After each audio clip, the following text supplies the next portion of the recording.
네, 펀더멘탈 투자입니다. 페트라 투자자문의 용환석 대표와 함께하겠습니다. 안녕하십니까? 예, 안녕하십니까? 자, 펀더멘탈이 우승하면은 제 값어치를 받아야죠. 예. 네. 김연아 선수가 너무 잘했는데 왜 제 값어치를 못 받았을까요? 네, 아침에 나오면서 러시아 루블화를 좀 패고 나왔습니다. 네, 뭐 여담이긴 합니다만 하도 답답해서 이 어이없는 일들이 뭐 스포츠나 주식시장에서 많이 이루어지고 있습니다. 미국 얘기부터 좀 먼저 꺼내볼까요? 미국 연준의 정책, 중국의 기대치에 못 미치는 또 경제 지표, 이런 것들이 이제 주식시장 간혹 장중에 발목을 좀 잡는데요. 어떻습니까? 이런 돌발적인 변수들이 시장을 계속 교란시킬 거라고 보십니까? 이제 미국 연준의 이 정책이라는 것이 기준금리의 인상이건 채권 매입의 축소이건 간에 결국에는 미국 경기가 살아나면서 유동성 공급을 축소하는 또 시장에 풀린 유동성을 흡수하는 그러한 목적을 가지고 있습니다. 그러다 보니 이러한 정책이 발표되거나 혹은 이제 그러한 기미가 보일 때마다 시장이 출렁거리는 그러한 현상이 이제 상당 기간 동안 지속이 되었습니다.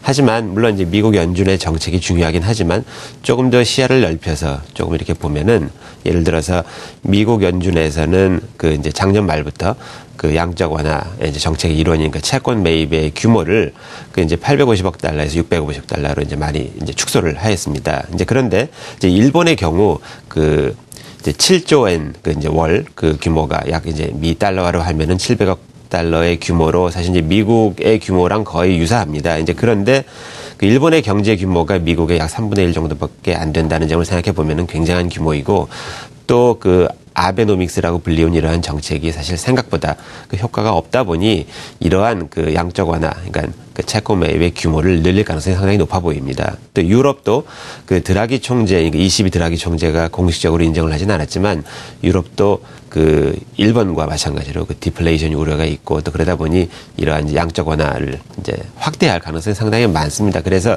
이러한 유럽과 일본의 정책이 이제 미국의 정책을 상쇄하는 효과가 좀 있기 때문에 사실 이제 시장에서 너무 과민 반응하는 미국의 정책에 따라서 그런 측면이 있기 때문에 앞으로 또 그런 일이 있더라도 이렇게 생각보다 많이 우려를 할 필요는 없다고 보여집니다. 다음은 제가 이제 미국 주식 시장에 대해서 설명을 드릴까 하는데 이제 미국 주식 시장이 물론 우리나라 주식 시장이 좀 길게 보면은 반드시 똑같이 움직이는 것은 아닙니다. 하지만 미국 달러화와 마찬가지로 미국 증시가 어떤 이유 때문에 움직이는지를 이해하는 것이 물론 도움이 되는 측면이 분명히 있습니다. 그러다 보니까 이제 작년 경우 이제 미국 증시가 많이 상승을 했는데 상승을 하다 보니까 이제 증시의 가격을 나타내는 PER 지수가 지금 미국 같은 경우에 17, 18 정도로 과거 평균치보다 상당히 높습니다.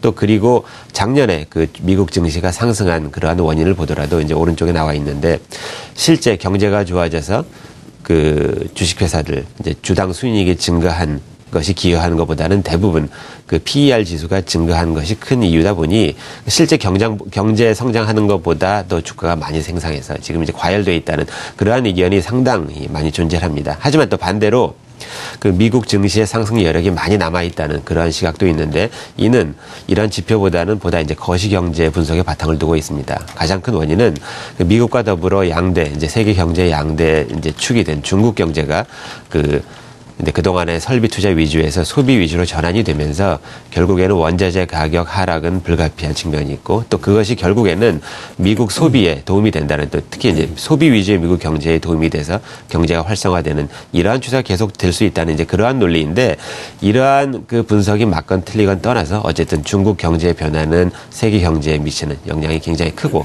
특히 이제 우리나라 같은 경우에는 중국의 의존도가 큰 경제 구조를 가지고 있기 때문에 특히 이제 이러한 부분이 많은 영향을 미칠 가능성이 많습니다. 따라서 중국 경제가 어떻게 전환되는지 경제에 대한 이러한 이슈는 계속 주의 깊게 관찰할 필요가 있지 않나 하는 생각입니다. 네. 자, 우리가 반복적으로 많이 이야기를 해드리긴 합니다만 사실 미국의 최대 수출 품목은 달러를 막 찍어내서 어디다가 수출하면 받는 쪽에서는 그걸 가지고 써야죠. 중국이 쓰기를 원하는 게 미국인 것 같고 중국도 그런 자금에 대해서 어쨌거나 위안화가 강세가 되고 있지 않습니까? 우리나라 원화랑 또 그런데 각 다른 통합은 조금 다른데 이 구매력이 올라가면은 역시 소비를 좀 늘려야 되고 내수를 진작해야 되고 이런 흐름으로 중국이 조금 바꾸려고 하고 있습니다. 이 경제 정책, 소비 위주로의 성공 가능성 뭐 어느 정도로 보시나요? 사실 이제 지금 말씀하신 그 위안화 이제 절상 같은 경우도 결국에는 이제 소비 위주로 전환하는 그러한 정책의 한 부분입니다. 그런데 그 중국 경제가 이제 설비 투자 위주에서 소비 부분으로 이제 전환을 하는 것은 사실은 정책의 선택 여부와 관계없이 진행되는 이제 그러한 측면이 있는데, 예를 들어서 아무런 정책을 취하지 않더라도 이러한 불균형은 언젠가는 고쳐지고 시장에서 고쳐지면은 더 충격이 크기 때문에 이제 선제적으로 그 전환을 하려는 그러한 정책을 갖고 있는 것이 이제 큰 목적입니다.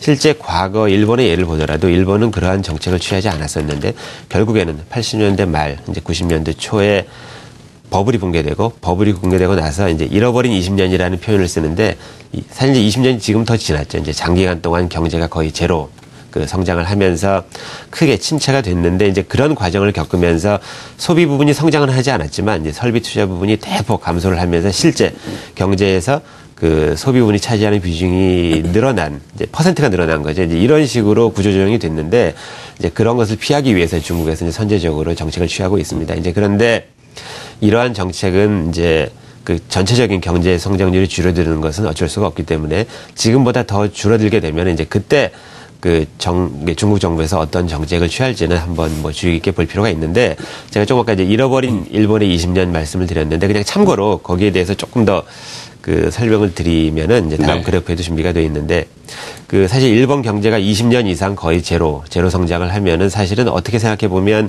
지금 일본 국민들이 굉장히 못 살아야 되는데, 물론 과거 같은 뭐 그런 기세는 없지만 그래도 아직 선진국인 것은 틀림이 없습니다. 그래서 이제 이 동안 어떤 일이 일어났냐를 이렇게 보면은 일본은 그 20년 장기간 동안 물가가 사실은 상승한 게 아니라 하락을 했기 때문에 오히려 실제 그 실질 보통 나라들과는 달리 그 GDP 성장, 이제 실질 GDP 성장이 실제 더 명목 성장보다도 높았고, 또 한 가지는 대부분 나라들은 이제 인구가 조금이나마 이제 늘어나고 있는 반면에 일본은 인구가 줄어들었기 때문에 실제 1인당 GDP 성장은 전체 GDP보다 더 성장률이 높았습니다.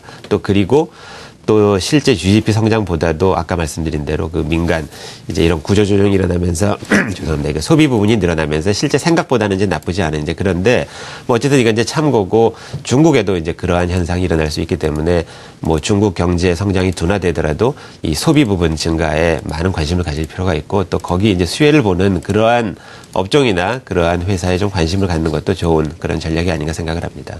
네. 자, 중국 내수 소비 관련주 투자 유효하다고 보십니까?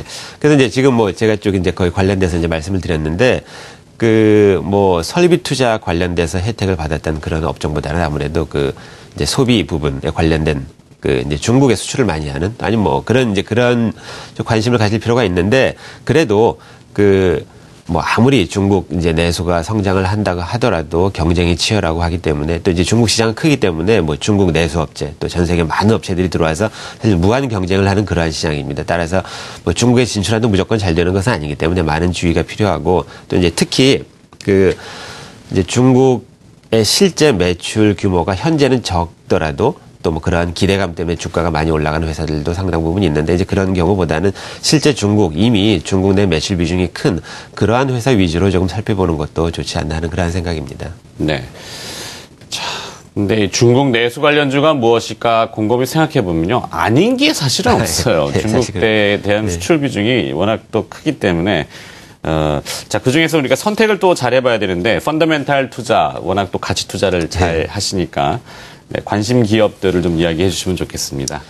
오늘은 뭐 이제 그 여러 회사 중에서도 그 삼위각기라는 삼위각기요? 이제 소개시켜 드리려고 하는데, 이 삼위각기는 뭐 한때는 이제 법정 관리에 들어가서 하지만 이제 법정 관리를 벗어나면서 턴어라운드 어느 정도 성공을 했고, 또 그 이유가 이 브랜드의 고급화라든지 또 해외 진출, 특히 이제 중국 시장 진출한 것이 어느 정도 유효해서 이제 성공을 한 케이스이고, 지금 현재 이제 매출 구성을 보면은 뭐 반 정도가 그 피아노에서 이제 나오고 있고, 또 그 외에 기타라는 게 이제 악기 기타가 이제 30%가 넘고 이제 그 외에 기타 악기가 이제 나머지를 차지하고 있습니다. 또 이제 지역별 매출 비중을 봐도 그 이제 해외 매출이 굉장히 크고 특히 이제 중국 매출이 그 중에서 17%를 차지할 정도로 이제 많은 비중을 차지하고 있습니다. 조금 더 이 회사 연역을 이제 살펴보시면은 이제 1958년에 설립된 역사가 오래된 이제 회사입니다. 이제 영창악기와 더불어 우리나라 그 양대 이제 특히 이제 피아노를 위주로 한 악기 회사였는데 2000년대 들어서 우리나라 피아노 수요가 급격하게 이제 감소를 하면서 이 두 회사 모두 어려움을 겪었습니다. 그래서 이 삼익악기 같은 경우도 96년, 97년대 법정 관리에 들어가게 됐고 결국에는 2002년 법정 관리를 벗어나면서 그 스페코라고 불리는 회사가 있는데 이제 그 회사에서 이제 인수를 이제 하면서 그 턴아웃을 하게 됩니다. 이제 그때 아까 말씀드린 대로 그 브랜드 고급화의 전략으로 세계적인 고급 브랜드 회사를 많이 인수를 하게 돼서 뭐 독일의 명품 피아노 회사들을 인수를 하고 또 최근에는 뭐 그중에 일부 매각하는 회사도 있지만 특히 이제 독일의 자일러라든지 그 미국 이런 브랜드들은 현재 이 삼익악기의 고급 브랜드로서 해외 시장에서 많이 판매가 되고 있고 또 최근에 이제 2000년, 2009년 이후부터 미국의 사실 세계 최고의 명품 악기를 만드는 명품 피아노를 만드는 회사인데 이제 스타인웨이라는 회사를 지분을 사실 이 회사는 미국에 상장이 되어 있었죠. 그게 최근까지. 네. 이 회사의 지분을 계속 매입해서 일대 주주가 돼 있었습니다. 사실 일대 주주가 됐지만 경영권을 갖지 않고 있었는데 그 이제 작년 여름에